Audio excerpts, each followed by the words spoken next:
तो पहली बार मोहम्मद बिन कासिम ने लगाया था जजिया कर, ठीक है। फिर दोबारा कौन लगाता है?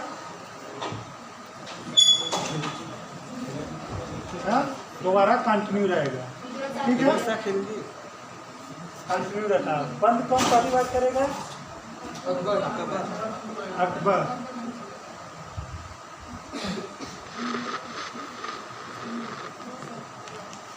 फिर सब पे कौन लगाता है? फिरोज शाह तुगलक सभी के ऊपर जजिया कर लगा देता है। आज हम लोग पढ़ेंगे फिरोज शाह तुगलक के बारे में। और पूर्णतः कौन बंद करेगा? रंगीला। हाँ, रंगीला पूर्णतः बंद कर देता है, ठीक है। ये पूर्णतः लगाएगा, ये आंशिक रूप से लगाता है। फिर हम लोग पढ़ेंगे इसके बाद कौन सा कर है जजिया के बाद? खुम्स। खुम्स है ना? खुम्स क्या होता था? हाँ? लूट का धन होता था, पहली बात। दूसरी बात, ये सैनिकों के बीच 4/5 में डिवाइड हो जाता था, ठीक है।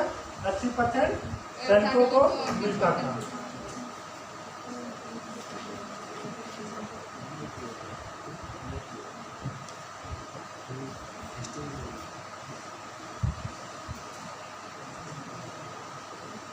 ठीक है।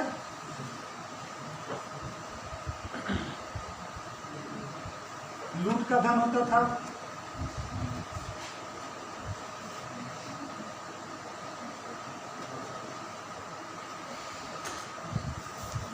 अलाउद्दीन खिलजी इसमें क्या चेंज करता है?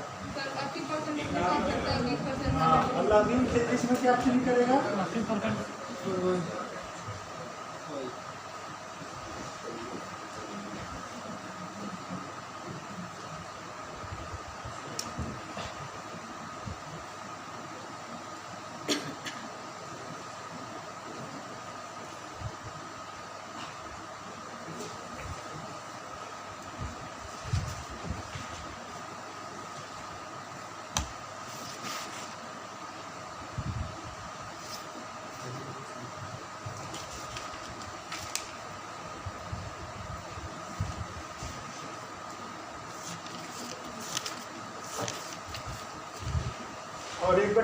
और 20% क्या करेगा?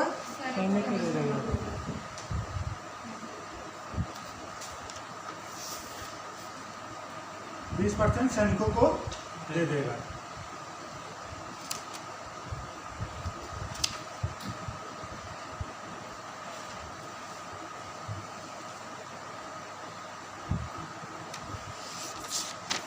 ये अलाउद्दीन खिलजी के पहले की स्थिति है, बाद की स्थिति है। ये दोनों कल समझ में आ गया। अगर इस पर कोई क्वेश्चन बनेगा, क्वेश्चन बहुत बनता है, तो आप लोग कर लेंगे ना। फिर हम लोग खराज का सुनते हैं। खराज क्या था? हाँ, कृषि उत्पादों पर कर लगाया गया था। इस पे खराज पे मतलब कितना ये बेटे 2 लगा दिया था, 50% टैक्स था। किसके काल में? अलाउद्दीन खिलजी के काल में।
नोट कर लिया आप लोग?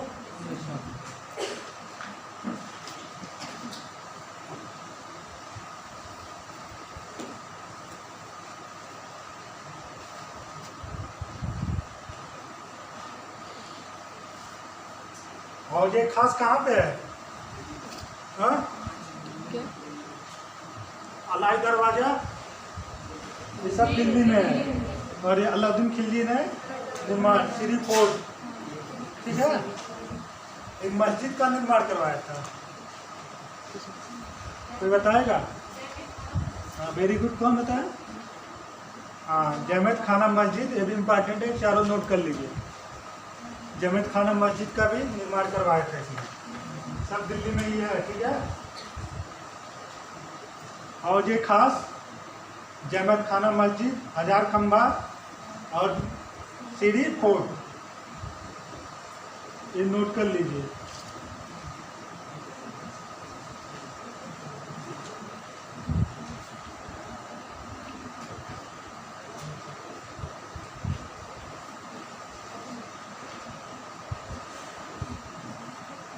हो गया है। अब हम लोग पढ़ेंगे ज़कात क्या था। पहले तो एक धार्मिक टैक्स था। क्या था? धार्मिक कर था।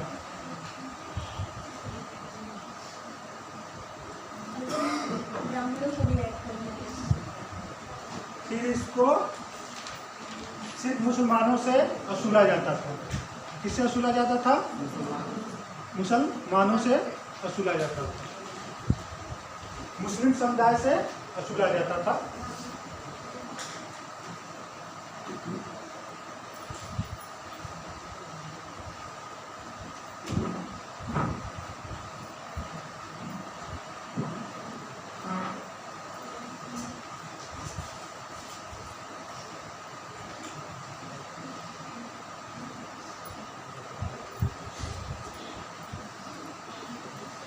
ठीक है, इतना ही पूछेगा।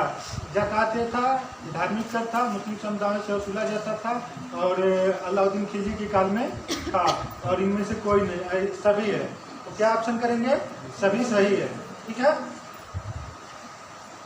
फिर उसके बाद हम लोग घड़ी और चरी की बात करते हैं। ये क्या करते? कौन से करते?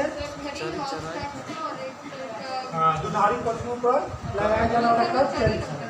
हाँ, घड़ी हाउस टैक्स था, और चरी दुधारी पशुओं पर लगाया जाने वाला कर था।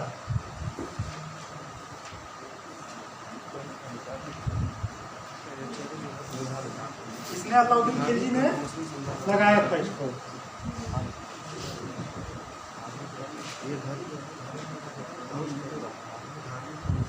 घड़ी अब तो समझ गए ना आप लोग। और चरी दोनों हो गया। चरी जो था दुधारू पशुओं पर लगाया गया टैक्स था। जो भी जानवर दूध देते थे, गाय दूध देती है ना, कि बैल दूध देता है? हम लोग के एक दोस्त थे हमारे IITM से, दिल्ली में थे, वो गांव कभी आए नहीं थे, तो हमसे पूछे गांव में आप रहते हैं क्या? हमने हाँ गांव में ही तो रहते हैं। तो पूछे यार बैल कितना दूध देता है? हम कहे आप आइएगा किसी दिन बाल्टी वगैरह लेके और उसको देख लीजिएगा कितना देता है।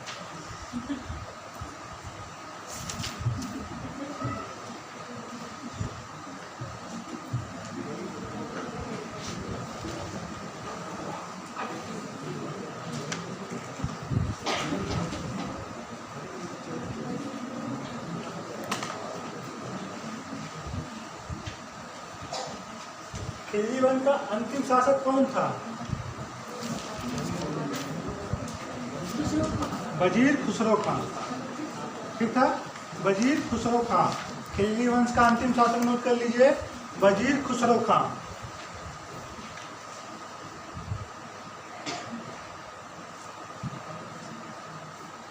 इनके गुरु कौन थे?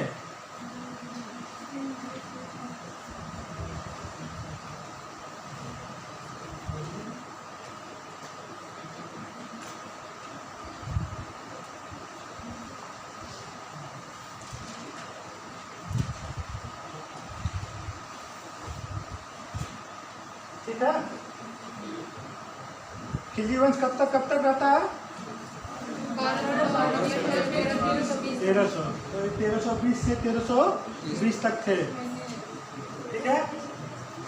ये अंतिम शासक थे। एक अंतिम शासक थे, इनके गुरु कौन थे, कोई बताया इसमें से?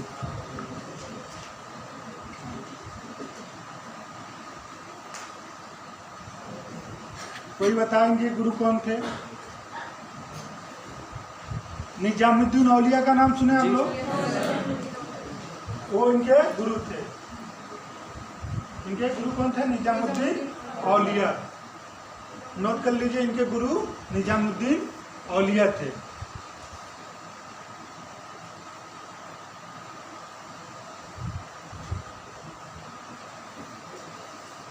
उनका दरगाह कहाँ पर निजामुद्दीन औलिया का?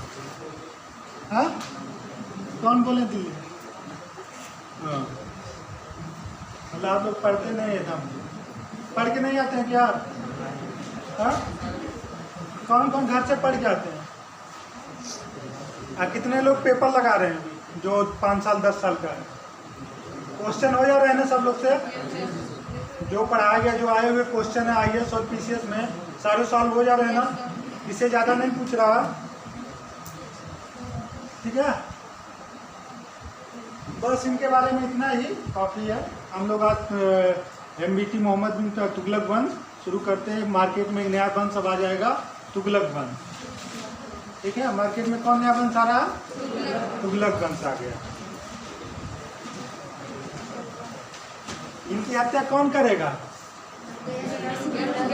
हाँ, पंजाब का गवर्नर था तो इनकी हत्या कर देगा, ठीक है?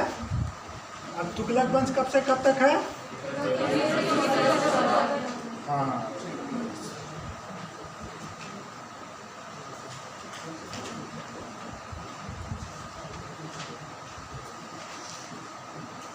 मार्केट में नया चीज आता तो उत्साह रहता ना, वैसे तुगलक वंश में भी बहुत सारे उत्साह थे। रहेंगे कि नहीं? बताए कैसा उत्साह था इन लोगों के भी? कुछ नया करेंगे ये लोग, नहर निर्माण करवाएंगे, बाग बनवाएंगे, सराय बनवाएंगे, ठीक है? ये सब काम ये लोग करेंगे। दीवाने कोही का विभाग गठन करेंगे, अमीर कोही का उसका करेंगे। किसानों को अभी KCC वगैरह का नाम जानते हैं आप लोग ना, कब से लागू है इंडिया में? तो ये सब किसानों को ऋण वगैरह देंगे, माफ भी करेंगे। ये सब काम मतलब नए नए काम ये लोग करेंगे। हम लोग पढ़े हैं मार्केट में नया वंश आया है, तुगलक वंश।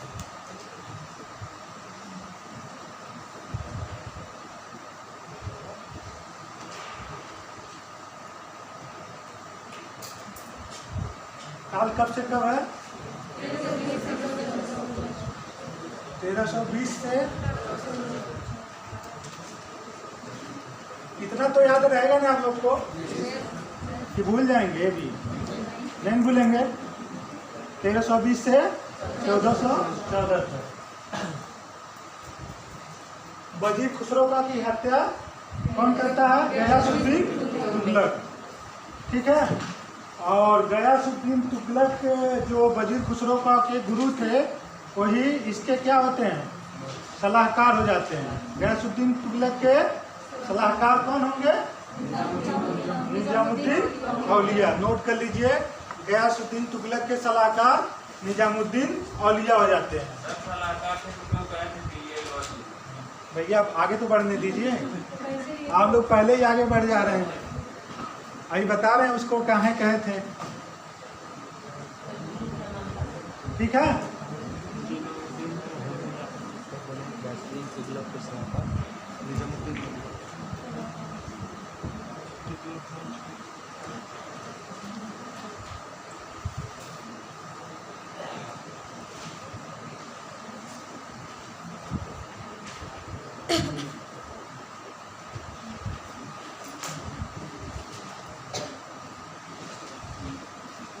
इसके इनके सलाहकार कौन थे? निजामुद्दीन औलिया, ठीक है?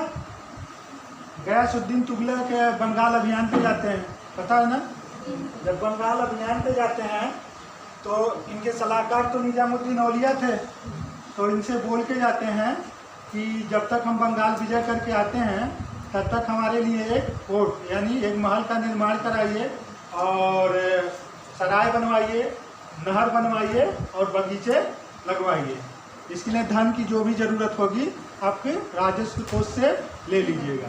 ठीक है। गयासुद्दीन तुगलक चले गए बंगाल विजय कर, और ये सब काम किसको सौंप देते हैं? निजामुद्दीन औलिया को।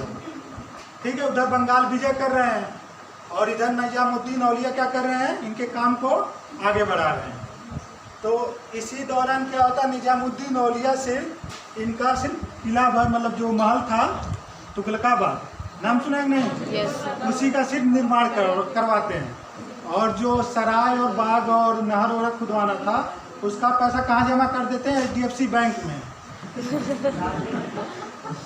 हैं? निजामुद्दीन औलिया उनका पैसा कहाँ जमा कर देंगे? HDFC बैंक में। किसी तरह से इनको गयासुद्दीन तुगलक को ये बात पता चलती है। पता चलता है तो क्या करते हैं, वो एक फरमान वहाँ से बंगाल से जारी करते हैं कि हम आएंगे तो जितना भी लेखा जोखा है सबका बाकायदे हिसाब लेंगे। ठीक है।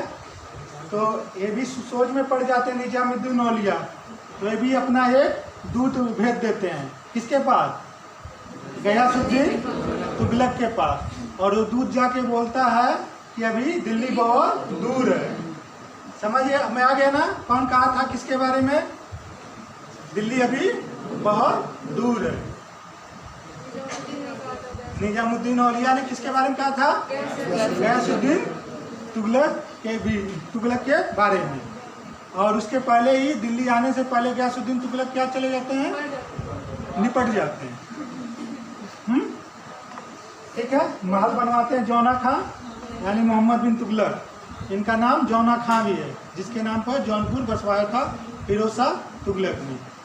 ठीक है। तो जौना खां क्या करते हैं? महल, लकड़ी का महल बनवाते हैं। लकड़ी का ही था ना? पत्थर का था। हाँ, लकड़ी का था। पूछ देगा पत्थर का था कि लकड़ी था कि लोहा था।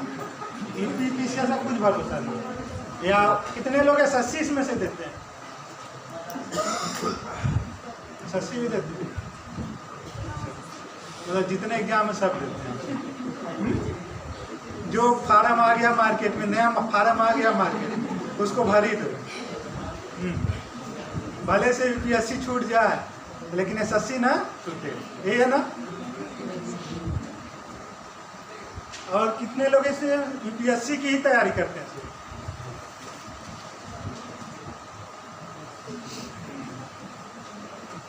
और स्टेट PCS का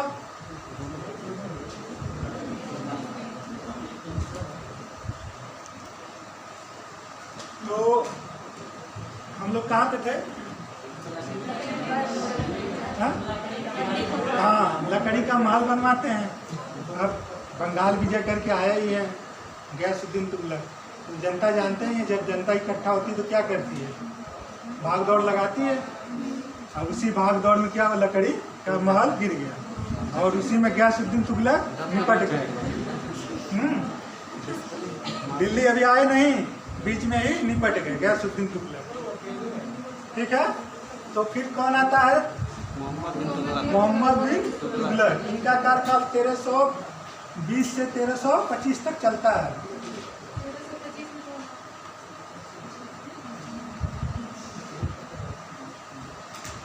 ठीक है। अब हम लोग किसके बारे में पढ़ेंगे? मोहम्मद बिन तुगलक के बारे में। इनको आप लोग निपटा दिए। हाँ क्या?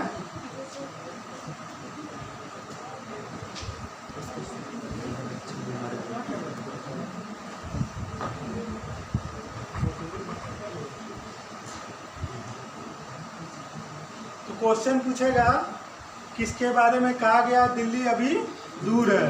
दे देगा मोहम्मद बिन तुगलक, गयासुद्दीन तुगलक, फिरोज शाह तुगलक और अलाउद्दीन खिलजी।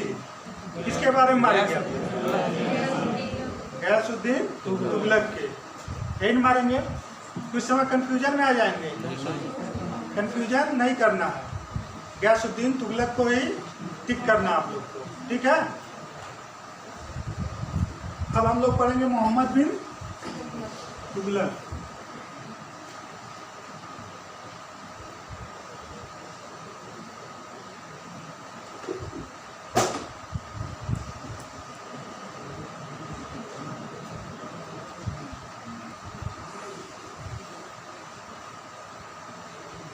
कब से कब है ये?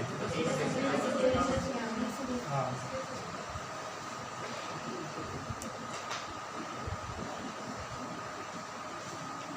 इसका उपनाम जौना खां, सबका उपनाम होता है ना, तो इसका भी क्या नाम था? जौना खां। नोट कर लीजिए, इसका उपनाम जौना खां भी था, मोहम्मद बिन तुगलक का। जूना खां है, जौना खां, जो भी नाम कर लीजिए।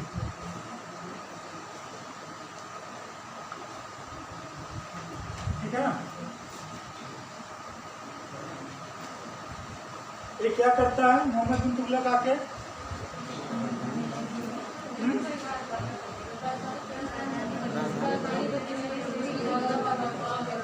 देवगिरी, दिल्ली, दौलताबाद सब घूमता है, सोचता है अभी हम नया आए थोड़ा घूम ले। फिर क्या करेगा?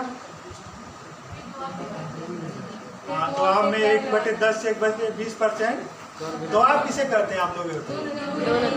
दो नदियाँ जहाँ मिलती है उसी वाले एरिया को द्वार करते हैं।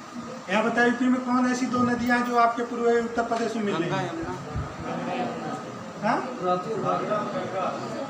राप्ती और घाघरा कहाँ से निकलती है? नेपाल से। और राप्ती नेपाल से। तो अपना दोआब एरिया देख ही रहे हैं आप लोग, दोआब हमेशा उपजाऊ होता है कि नहीं होता है? तो हाँ, फर्टाइल होता है। तो वहाँ क्या करता है, टैक्स को 1/10 से 1/20% बढ़ा देगा दोआब वाले एरिया में। फिर क्या करता है? सांकेतिक मुद्रा, सांकेतिक मुद्रा समझ रहे हैं ना? कॉपर की मुद्रा जारी कर दी। मान लीजिए आपके पास यहाँ पे 2000 की नोट चल रही है, रनिंग मुद्रा है, और आप लोग के लिए क्या किया, यहाँ का बादशाह ने, मतलब यहाँ का राजा RBI ने एक जो आप नोट लिख नहीं रहे हैं, इस पे एक मोहर लगा के भारत का मैप बना के और इसको जारी कर दिया, आज से ही मुद्रा चलेगी। तो आप लोग क्या करेंगे? मार्केट में नकली मुद्रा लाएंगे ना, आप लोग खुद ही मोहर लगाएंगे और खुद ही बेचना शुरू करेंगे। इससे क्या होगा? मार्केट में सभी कागज जितना होगा आप लोग का भी इकट्ठा हो जाएगा, और वो जो 2000 की नोट है वो बाहर हो जाएगी कि नहीं? तो यही इसने किया था। तो आप ही लोग का ये जो कागज है ना, रोज सोचेंगे 3-4 फिर पढ़ने की जरूरत है, पढ़ने की भी जरूरत नहीं है, कहीं जाने की भी जरूरत नहीं है, किसी पर ठप्पा लगाते हैं और लेके ये जो बगल में मॉल है चले जाते हैं। अब तो सरकार ने हमें परमिशन दे ही दिया है कि नहीं? तो आप लोग भाग दौड़ करेंगे? नहीं करेंगे। इससे अर्थव्यवस्था पर क्या प्रभाव पड़ेगा? लेकिन ये इजी है, आराम से काम हो जाता, कोई दिक्कत नहीं है, नहीं, क्योंकि अपने पास की मुद्रा जारी करना, अपने से ही सामान खरीद के लाना है। यही स्थिति कहाँ चल रहा है जहाँ 10 लाख की नोट जारी किया गया है? वेनेजुएला में ऐसा चल रहा है। ठीक है। तो मान लीजिए अगर किसी अर्थव्यवस्था में नकली मुद्रा आती है तो अर्थव्यवस्था पर क्या प्रभाव पड़ता है?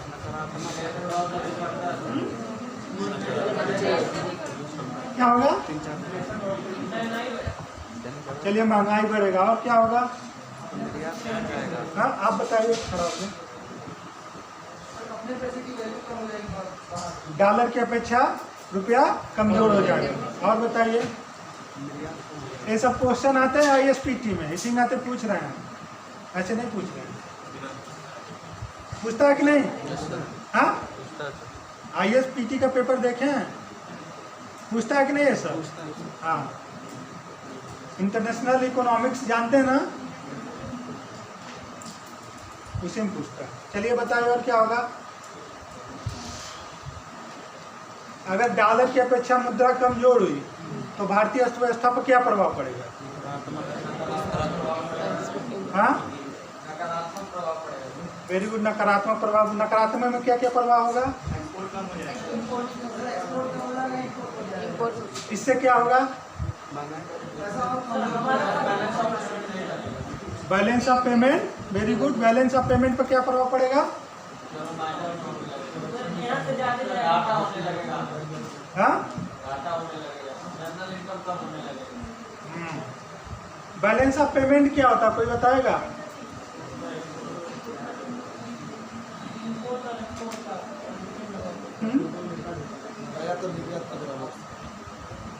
आयात निर्यात तो सभी लोग जानते हैं। सर मतलब जितना आयात करें थोड़ा बताइए बैलेंस ऑफ पेमेंट के बारे में। सर इंपोर्ट और एक्सपोर्ट को मैच करना बराबर है कि नहीं? अगर मान लीजिए भारत से कोई अमेरिका से कोई सिपरी का नाम आप लोग सुने होंगे भैया, सिपरी का नाम नहीं जानते? सबसे ज़्यादा हथियार खरीदने वाला देश कौन है इस समय? हाँ? हाँ? नहीं पाकिस्तान नहीं, सऊदी अरब है, फिर भारत है, यही है ना? तो मान लीजिए सऊदी अरब से भारत, मतलब अमेरिका से सऊदी अरब या भारत क्या कर रहा, हथियार आयात करवा रहा है, तो क्या प्रभाव पड़ेगा उस पर? पैसा ज़्यादा देना पड़ेगा, कम देना पड़ेगा? ज़्यादा देना पड़ेगा ना। रुपया क्या होगा, हमेशा डाउन होता चलेगा। इससे क्या होगा, भारतीय अर्थव्यवस्था में मंदी की स्थिति उत्पन्न हो जाएगी कि नहीं? मान लीजिए हम जो सामान कितने में खरीद रहे थे, 10 रुपये में खरीद रहे थे, वही सामान अब हमें कितने में खरीदना पड़ेगा? 12 रुपये में खरीदना पड़ेगा कि नहीं? आप समझ रहे हैं हमारी बात को लोग? अगर मान लीजिए पाकिस्तान की या चाइना की मुद्रा भारत में आके नकली नोट भारत में जारी हो जाता है, कई लोग ले आके नकली नोट खपाते हैं ना, तो उसका क्या प्रभाव पड़ता है अर्थव्यवस्था पे? अभी तो आप लोग बता ही रहे थे, यही सब पड़ता है आप लोग, ठीक है? तो जैसे हमारा जो मान लीजिए जो हथियार हम 10 रुपये में खरीद रहे थे, वो हथियार हमें कितने में खरीदना पड़ेगा? तो हमारे यहाँ से मुद्रा क्या हो गई, डॉलर की अपेक्षा कमजोर हो गई, हमारी अर्थव्यवस्था क्या होगी, कमजोर हो जाएगी, ठीक है? हम जो इंटरनेशनल मार्केट में हम क्या करेंगे, बैलेंस ऑफ पेमेंट या विदेश से कर्जा लेना पड़ सकता है, मतलब क्या वर्ल्ड बैंक से या IMF से, ये स्थिति उत्पन्न हो जाएगी कि नहीं? 1990-92 में आप लोग जानते हैं ना क्या हुआ था? उदारीकरण वैश्वीकरण अपनाया गया। तो वो सब स्थिति बैलेंस ऑफ पेमेंट के वजह से सब होता है, ठीक है? फिलहाल हम लोग मोहम्मद बिन तुगलक के बारे में पढ़ रहे थे।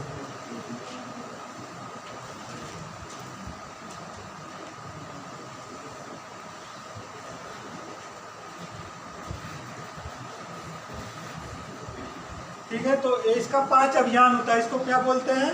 पढ़ा लिखा मूर्ख शासक बोलते हैं। लंपट मूर्ख हाँ, पढ़ा लिखा मूर्ख शासक। पढ़ा लिखा मूर्ख शासक क्यों था?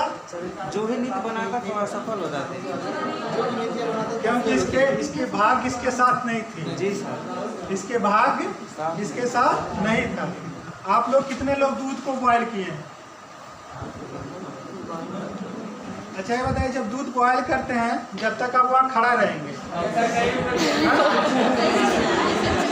जब तक वो नहीं बोल के गिरता है, और जैसे इतना ही आगे बढ़े तब तक वो गिर जाएगा। गिरता है कि नहीं? तो ये किसका दोष है? आपका दोष है कि भाग का दोष है? हाँ?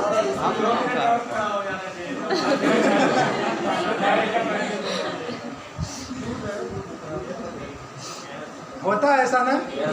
आप लोग, आपकी मम्मी या जिनकी मतलब शादी होगी, उनकी सास माँ भी आके बोलती है क्या कर रही थी? हाँ,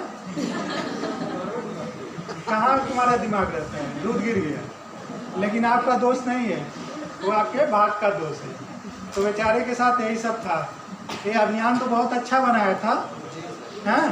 लेकिन इसका भाग ही इसको साथ नहीं दिया। तो इसके लिए क्या बदायूनी और अलबरूनी वगैरह क्या बोलते हैं कि पढ़ा लिखा मूर्ख शासक था। खासकर ये लोग तो बोलते नहीं, एल्फिस्टन थे, वो बोलते हैं साम्राज्यवादी शासक हैं, इसको बोलते हैं एल्फिस्टन महोदय पढ़ा लिखा मूर्ख शासक था। नोट कर लीजिएगा, एल्फिस्टन महोदय बोलते हैं एक पढ़ा लिखा मूर्ख शासक था।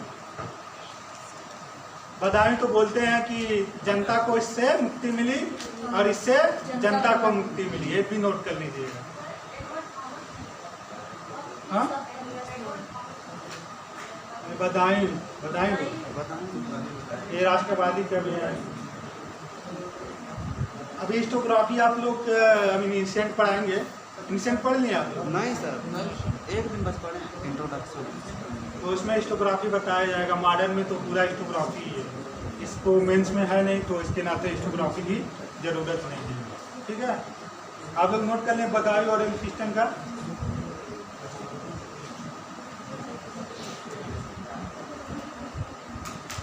ठीक है, बदायूं और एल्फिंस्टन का नोट कर लिया ना। तो ये पढ़ा लिखा क्या था? मूर्ख शासन था।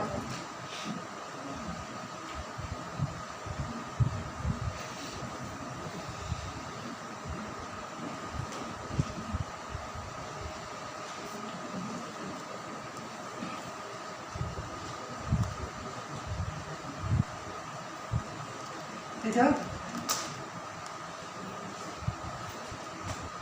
काला काम का क्या करता है? इंपॉर्टेंट चीज पढ़ते हैं लोग, राजधानी परिवर्तन करेगी। कब करता है? 1327 में। ठीक है,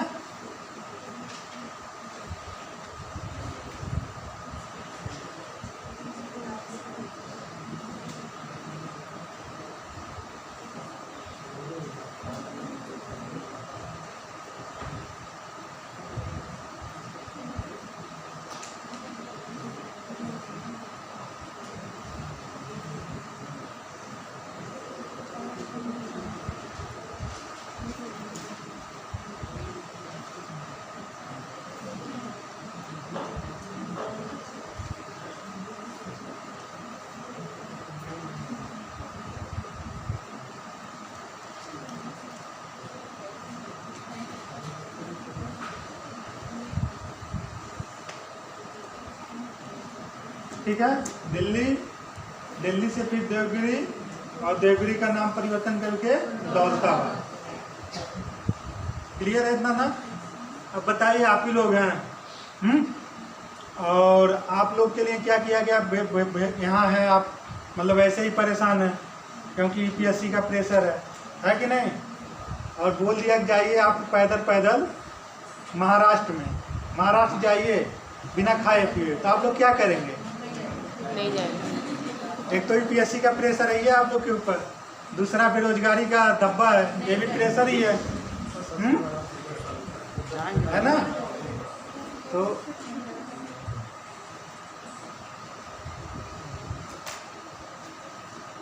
हाँ सर, हाँ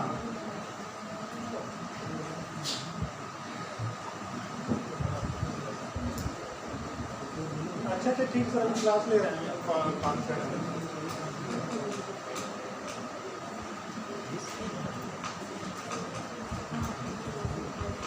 कहाँ पे थे हम लोग? महाराष्ट्र। तो महाराष्ट्र में ही पड़ता है ना। अब सोचिए, पथरीला इलाका है, पैदल जाना है, जनता वैसे ही परेशान है, लूट खसोट बीच में रास्ते में होता है, तो क्या होगा? किसी तरह लोग गए ना। तो मूर्खतापूर्ण व्यवस्था था कि नहीं था? ठीक है, दूसरा क्या काम करेगा? जवाब में कर तो बाद में दे सकते। हाँ, सांकेतिक मुद्रा जारी करता है।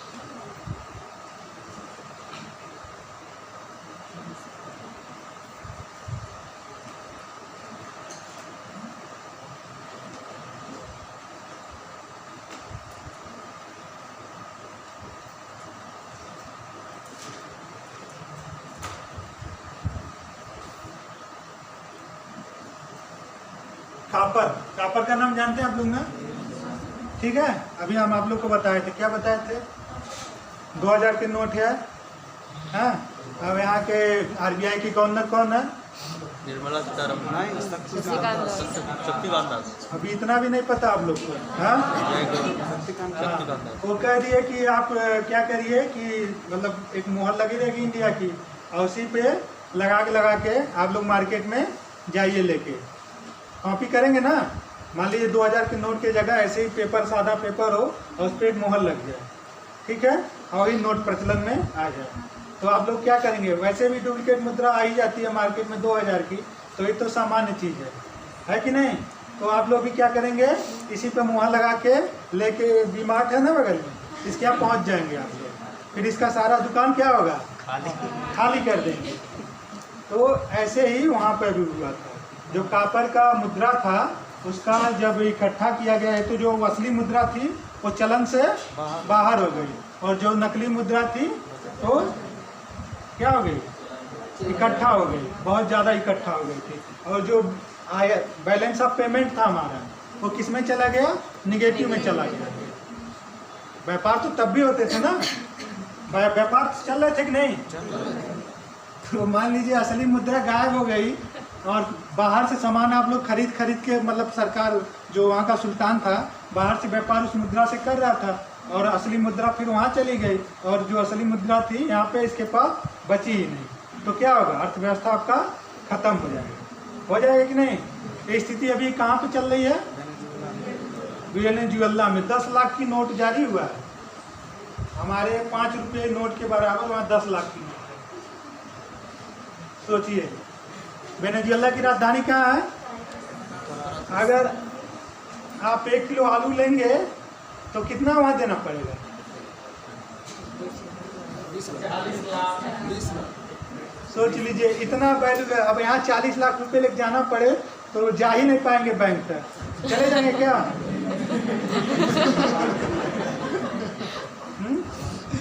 तो ये सब स्थिति हो सकती थी यहाँ भी, हुई होगी। फिर तीसरा काम क्या करेगा, कराची और खुरासान का अभियान करता है, कराची और खुरासान का अभियान करता है।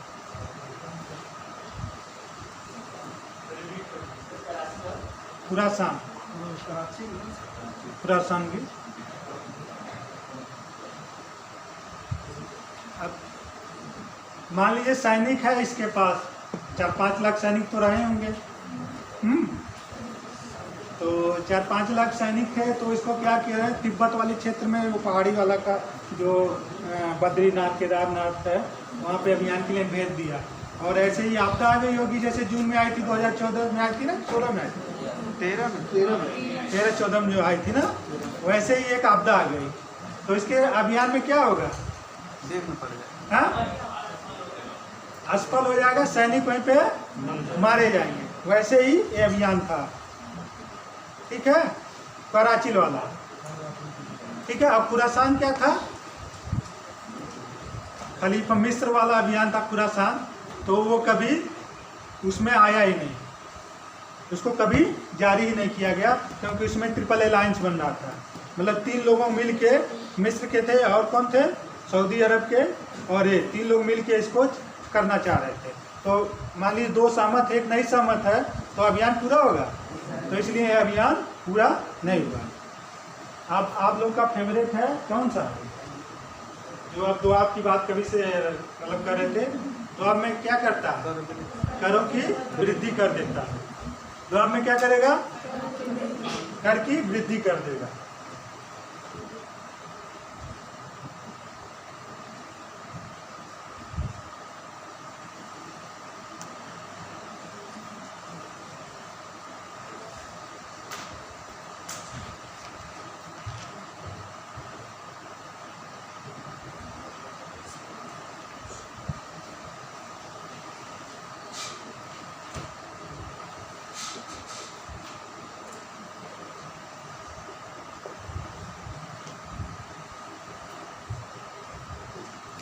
गैसुद्दीन तुगलक के काल में 1/3 था टैक्स, याद रखिएगा, 1/3 था, ठीक है।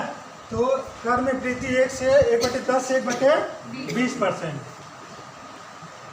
ठीक है, दोआब क्षेत्र में। अब इसका बताइए, पीडीएस सिस्टम तो था ना, पीडीएस तो था ना अलाउद्दीन खिलजी में, हाँ। अब इसी समय क्या हुआ कि आप आपदा जानते हैं ना, आपदा कैसी कैसी होती है, प्राकृतिक आपदा,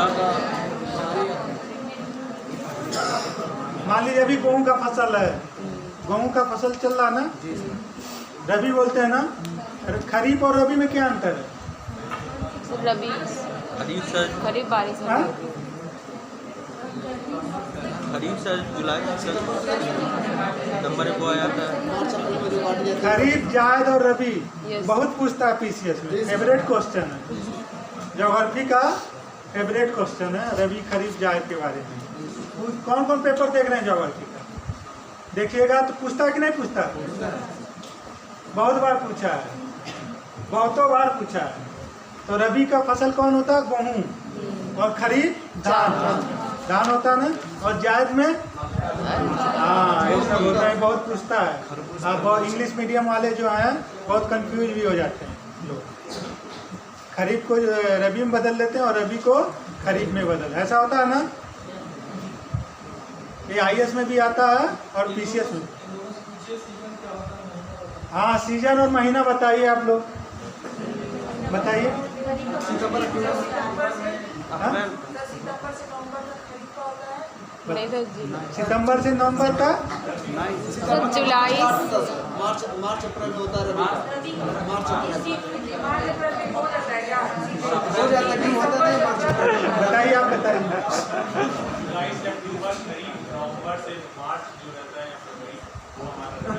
और जायद का वही वही रहता है सर। हाँ मतलब ये सब यानी ये सब पूछता है क्वेश्चन, ठीक है। इतना बेसिक नॉलेज होना चाहिए आपको। तो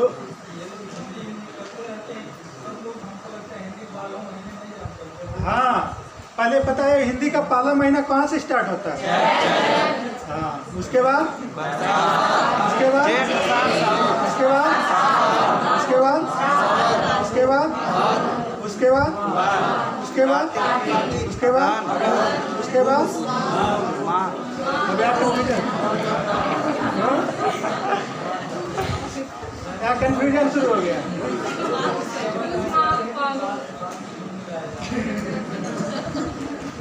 तो क्या करता है दुआब में कर की वृद्धि कर देता है 1/10 से 1/20 और उसी समय क्या होगा?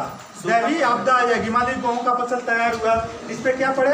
ओला पड़ जाए, पत्थर पड़ जाए और सारी फसल क्या होगा? खराब हो गया। तो क्या करेंगे? आपसे टैक्स ले रहा है, आपकी फसल खराब हो गई और उसके साथ साथ आपको 1/10 से 1/20% वृद्धि भी कर दे रही सरकार। तो आप क्या करेंगे? टैक्स देंगे? टैक्स नहीं देंगे। तो यही इसके साथ हुआ था। समझ में आ गया ना पांचों अभियान इसका?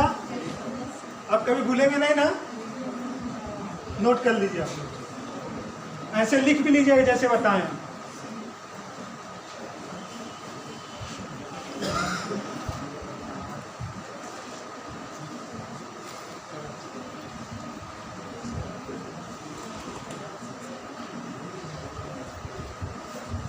हो गया है?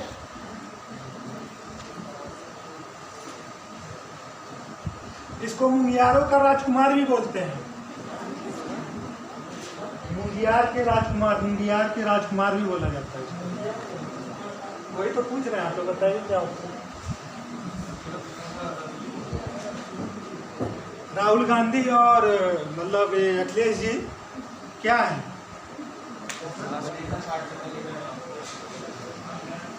इनको वंशांगत में मिली है सत्ता। तो ऐसे ही इसने क्या किया था, कुछ एरिया जो जीते हुए अभी था,